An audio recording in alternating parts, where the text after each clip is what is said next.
लीजिए सुनिए देवकीनंदन खत्री के लिखे उपन्यास चंद्रकांता के चौथे भाग का चौथा बयान मेरी यानी समीर गोस्वामी की आवाज में।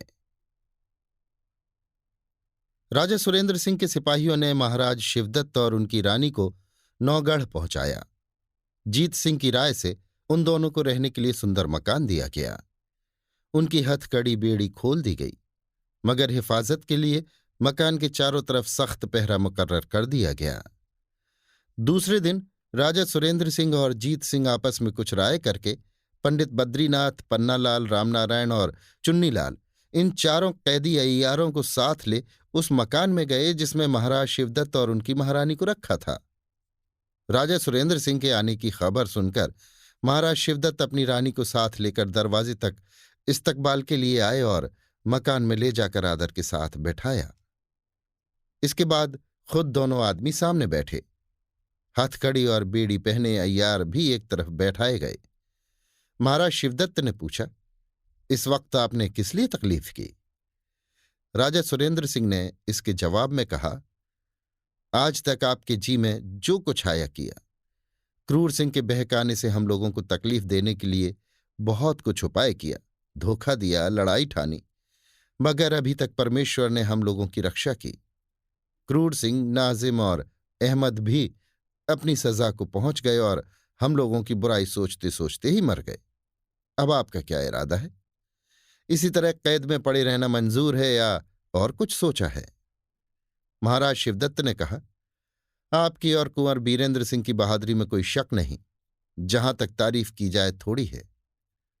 परमेश्वर आपको खुश रखे और पोते का मुंह दिखलावे, उसे गोद में लेकर आप खिलावें और मैंने जो कुछ किया उसे माफ करें। मुझे राज्य की अब बिल्कुल अभिलाषा नहीं है। चुनार को आपने जिस तरह फतह किया और वहां जो कुछ हुआ मुझे मालूम है। मैं अब सिर्फ एक बात चाहता हूं, परमेश्वर के लिए तथा अपनी जवां मर्दी और बहादुरी की तरफ ख्याल करके मेरी इच्छा पूरी कीजिए। इतना कह हाथ जोड़कर खड़े हो गए। राजा सुरेंद्र सिंह, जो कुछ आपके जी में हो कहिए, जहां तक हो सकेगा मैं उसे पूरा करूंगा। शिवदत्त, जो कुछ मैं चाहता हूं आप सुन लीजिए। मेरे आगे कोई लड़का नहीं है जिसकी मुझे फिक्र हो। हां, चुनार के किले में मेरे रिश्तेदारों की कई बेवाएं हैं जिनकी परवरिश मेरे ही सबब से होती है। उनके लिए आप कोई ऐसा बंदोबस्त कर दें जिससे उन बेचारियों की जिंदगी आराम से गुजरे। और भी रिश्ते के कई आदमी हैं, लेकिन मैं उनके लिए सिफारिश न करूंगा बल्कि उनका नाम भी न बतलाऊंगा, क्योंकि वे मर्द हैं, हर तरह से कमा खा सकते हैं। और हमको अब आप कैद से छुट्टी दीजिए। अपनी स्त्री को साथ ले जंगल में चला जाऊंगा, किसी जगह बैठकर ईश्वर का नाम लूंगा। अब मुंह किसी को दिखाना नहीं चाहता, बस, और कोई आरजू नहीं है। सुरेंद्र सिंह, आपके रिश्ते की जितनी औरतें चुनार में हैं, सभी की अच्छी तरह से परवरिश होगी।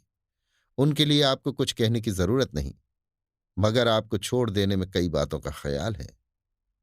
शिवदत्त, कुछ नहीं, जनेऊ हाथ में लेकर मैं धर्म की कसम खाता हूं, अब जी में किसी तरह की बुराई नहीं है, कभी आपकी बुराई न सोचूंगा। सुरेंद्र सिंह, अभी आपकी उम्र भी इस लायक नहीं हुई कि आप तपस्या करें। शिवदत्त, मगर जो हो, अगर आप बहादुर हैं तो मुझे छोड़ दीजिए। सुरेंद्र सिंह, आपकी कसम का तो मुझे कोई भरोसा नहीं, मगर आप जो ये कहते हैं कि अगर आप बहादुर हैं तो मुझे छोड़ दें, तो मैं छोड़ देता हूं। जहां जी चाहे जाइए और जो कुछ आपको खर्च के लिए चाहिए ले लीजिए। शिवदत्त, मुझे खर्च की कोई जरूरत नहीं, बल्कि रानी के बदन पर जो कुछ जेवर है वो भी उतार के दिए जाता हूं। ये कहकर रानी की तरफ देखा। उस बेचारी ने फौरन अपने बदन के सारे गहने उतार दिए। सुरेंद्र सिंह, रानी के बदन से गहने उतरवा दिए, अच्छा नहीं किया।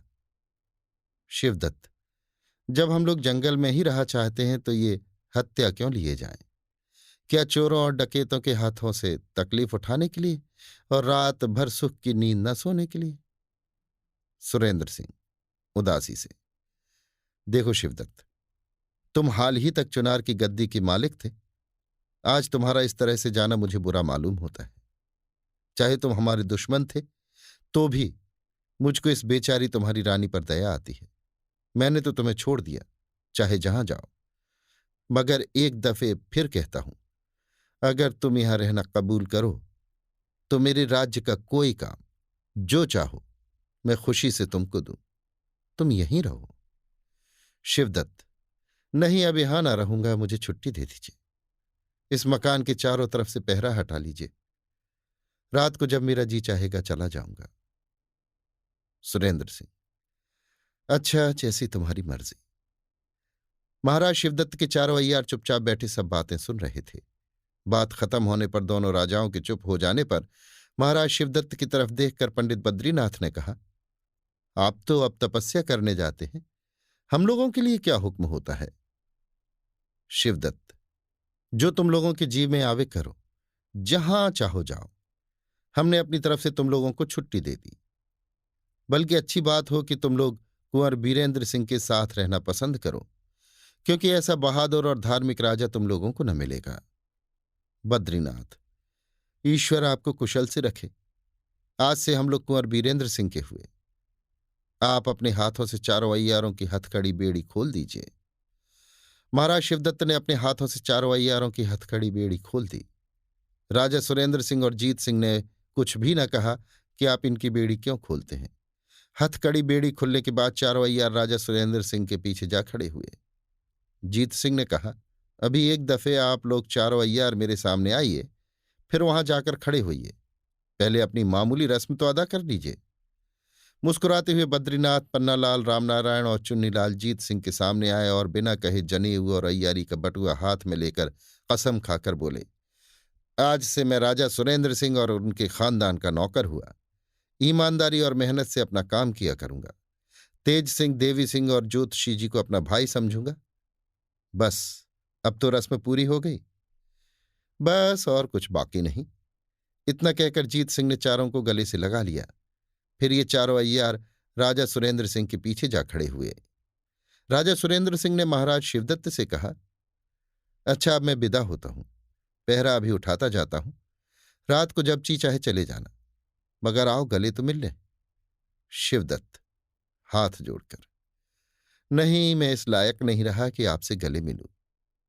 नहीं, जरूर ऐसा करना होगा, कहकर सुरेंद्र सिंह ने शिवदत्त को जबरदस्ती गले से लगा लिया और उदास मुख से विदा हो अपने महल की तरफ रवाना हुए। मकान के चारों तरफ पहरा उठाते गए। जीत सिंह, बद्रीनाथ, पन्नालाल, रामनारायण और चुन्नीलाल को साथ लिए राजा सुरेंद्र सिंह अपने दीवान खाने में जाकर बैठे। घंटों तक महाराज शिवदत्त के बारे में अफसोस भरी बातचीत होती रही। मौका पाकर जीत सिंह ने अर्ज किया, अब तो हमारे दरबार में और 4 अय्यार हो गए हैं, जिसकी बहुत ही खुशी है। अगर ताबेदार को 15 दिन की छुट्टी मिल जाती तो अच्छी बात थी। यहां से दूर बिरादरी में कुछ काम है, जाना जरूरी है। सुरेंद्र सिंह, इधर 1-1, 2-2 रोज की कई दफे तुम छुट्टी ले चुके हो। जीत सिंह, जी हां, घर ही में कुछ काम था, मगर अब की तो दूर जाना है, इसलिए 15 दिन की छुट्टी मांगता हूं। मेरी जगह पर पंडित बद्रीनाथ जी काम करेंगे, किसी बात का हर्ज न होगा। सुरेंद्र सिंह, अच्छा, जाओ, लेकिन जहां तक हो सके जल्द आना। राजा सुरेंद्र सिंह से विदा हो जीत सिंह अपने घर गए और बद्रीनाथ वगैरह चारों अय्यारों को भी कुछ समझाने बुझाने के लिए साथ लेते गए।